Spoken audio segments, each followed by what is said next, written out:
Finally दोस्तों मुझे अमरकंटक का काम आ चुका है और आप लोगों का कमेंट था कि मैं आपको अमरकंटक घुमाऊं, तो चलिए चलते हैं। और ये भाई लोग जो है ये राजस्थान से हैं, इन भाई लोगों को घुमाने का काम मुझे मिला है। दोस्तों अमरकंटक के बारे में आपको बता दूं मैं तो दोस्तों अमरकंटक हाई एल्टीट्यूड में बसा हुआ है, पहाड़ियों के बीच में है दोस्तों। बहुत ज्यादा हाइटेड इलाका है। यहाँ पे जो हमारे ऋषि मुनिगण थे वो रह करके तप करते थे और यहाँ से 3 पवित्र नदियों का उद्गम भी हुआ है, सोन, जोइला और नर्मदा, जिसे मध्य प्रदेश की जीवन रेखा भी कहा जाता है। दोस्तों हिंदुओं का धार्मिक स्थान भी है, पौराणिक स्थान भी है। इनमें से दोस्तों जो नर्मदा नदी है वो कई जिलों से होते हुए गुजरी है और इसकी लंबाई 1312 किलोमीटर है, जो किसी और नदी के सहयोग नदियों को साथ में नहीं मिली है। सीधे जाकर बंगाल की खाड़ी में सीधे गिरती है। दोस्त मंदिर से 5 किलोमीटर पहले ये व्यू पॉइंट है। तो दोस्तों एक ऐसी जगह लेके आया हूँ, अभी मैं आपको दिखाता हूँ। यहाँ पे बहुत ही यहाँ पे खतरनाक घाटी है। देखिए हम लोग टॉप में हैं और आपको मैं डाउन दिखाता हूँ। तो यहाँ पे आप देखिए, मैं जूम कर रहा हूँ कैमरा, ये जो जानवर है नीचे, इतना जूम करने के बाद दिखाई दे रहे हैं। सोचिए 1000 फीट से ऊपर गहरा है ये। पिंड पॉइंट मान सकते इसको। एमपी नीचे फीजी है, ऊपर एमपी है। देखिए आपको ये व्यू पॉइंट के बाद में अब हम अमरकंटक पहुँच चुके हैं और ये टीका चंदन लगाने के बाद में हम अब जा रहे हैं अंदर। देखिए ये इस जगह की विशेषता के बारे में लिखा हुआ है, आप लोग पढ़ लीजिएगा। और दोस्तों अमरकंटक का ये उद्गम क्षेत्र है, यहीं से नर्मदा नदी निकली है। ये नर्मदा मैया है। यहाँ पे कैमरा अलाउड नहीं है, फिर भी मैं कैमरा छुपा करके आप लोगों के लिए रिस्क लेकर के वीडियो बना रहा हूँ। इस पत्थर की हाथी के बीच से जो कोई चारों पैर के बीच से जो कोई निकल गया, मानता है कि उसने पाप कम किया है, और जो फंस गया ये आराम से निकल रहा है, मानता है कि वो जो पापी है। तो दोस्तों आप लोग भी अपना पाप यहाँ पे आकर के चेक कर सकते हैं। और ये सावन का महीना चल रहा है। यहाँ से कावड़िए जो है नर्मदा नदी जी का पानी लेकर के कावड़ यात्रा करके पैदल अपने जो भी मान्यता मांगे होंगे उस मंदिर में जा करके ये नर्मदा नदी का जल चढ़ाते हैं। और ये देखिए यहाँ पर काफ़ी भीड़ भाड़ लगा हुआ, और ये कावड़िया जो अभी पूजा पाठ कर रहे हैं। पूजा पाठ करने के बाद में यहाँ नर्मदा कुंड का जल भर करके निकलेंगे। यहाँ से कैमरा चेक करने आए हैं और आप लोगों को दिखाने के लिए मैं रिस्क लेकर के कैमरा यहाँ पर लेके।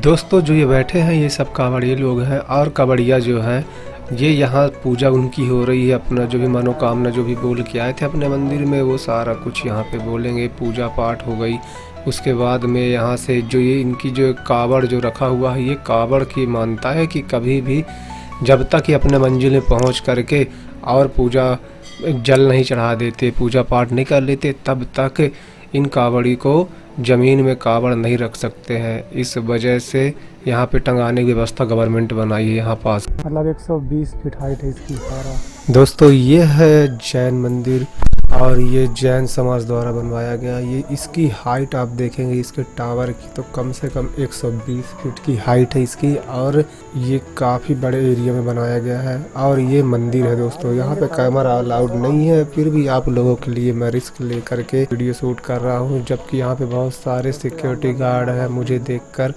सीटी बजा के वार्न कर रहे हैं कि यहाँ पे कैमरा मत चलाओ, पर मैं सबको यही बोल रहा हूँ कि कैमरा बंद है मेरा।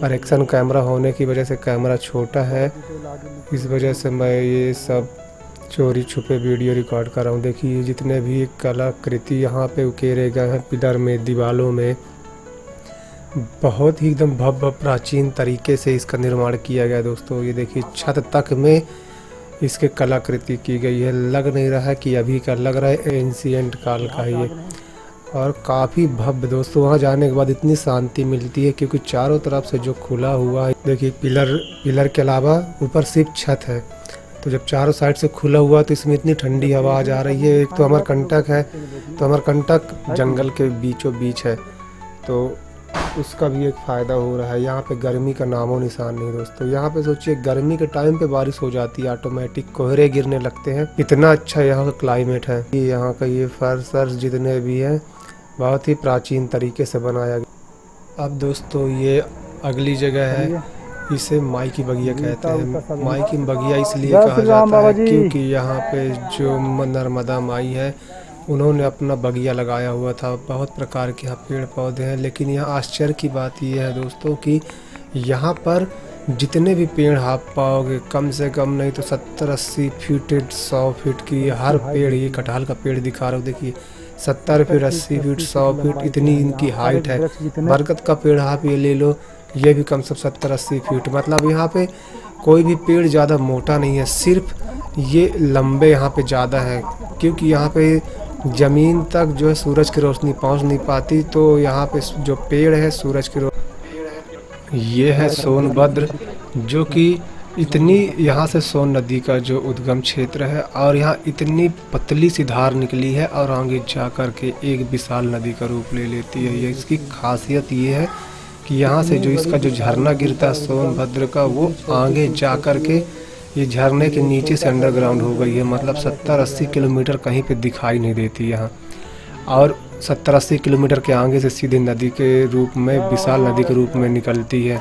ये भी यहाँ टूरिस्टों को अट्रैक्ट करने के लिए व्यू पॉइंट बना दिया गया है। देखिए दोस्तों, यही झरना जिसकी बात कर रहा था, ये नीचे जाने के बाद में ये अंडरग्राउंड हो गई है और आगे कहीं भी दिखाई नहीं देती। आप देखिए, जंगल के अलावा आगे कुछ भी नहीं है। तो यहाँ पे 10 रुपये की टिकट लेनी पड़ती है। आप यहाँ पे सेल्फी ले सकते हैं। फ़ोटो खींचने के लिए यहाँ पे लड़के लोग लगे हुए हैं जो कि आपके फ़ोन से आपकी फ़ोटो खींच देंगे। और नीचे जो भी दिख रहा है ये छत्तीसगढ़ है, हम लोग एमपी में ऊपर हैं। देखिए दूर दूर तक इसके बराबर हाइट में कोई दूसरी जगह नहीं है। इसके बराबर हाइट में कोई दूसरी पहाड़ी नहीं दिखाई देगी आपको कई 100 किलोमीटर दूर तक। ये कौन सा फल है बाबा? राम कांदा। इसका टेस्ट कैसे होता है? क्या होता है? लाल की तरह। चलिए इसे टेस्ट करते हैं। इसका टेस्ट बताता हूँ आपको मैं। मीठा है।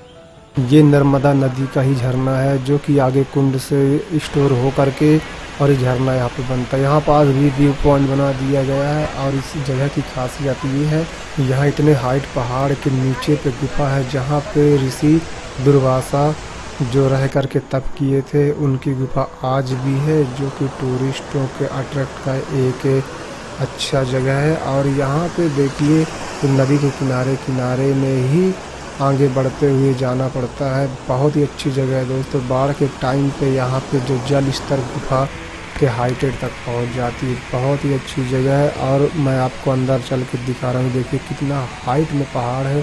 पहाड़ के नीचे कुछ जगह ऐसी है जो कि कहा जाता है कि काफ़ी दूर तक निकली है, जहाँ पे ताला मार दिया गया है। और वहाँ की कुछ जो छोटी मोटी जगह उसको खोल दिए हैं लोगों के लिए। ये कितनी गहराई पे है और पूरा गुप्त अंधेरा। यहाँ पे हमें झुक कर के अंदर जाना पड़ा, इतनी ज़्यादा गहराई अंदर। अंधेरा टॉर्च हमारी यहाँ पे काम नहीं कर रही है।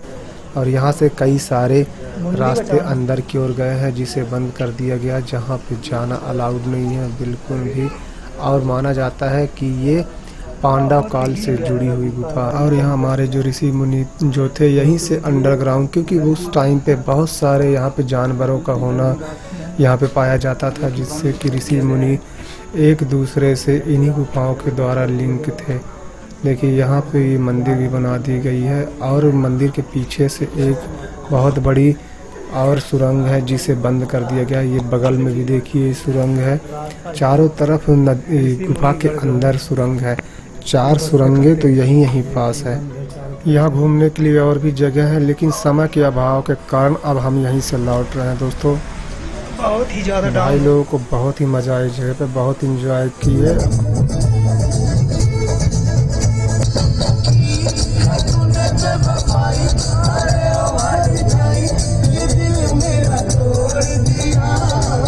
तो कैसा रहा सफर?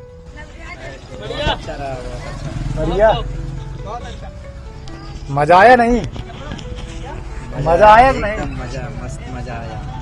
मस्त मजा आया।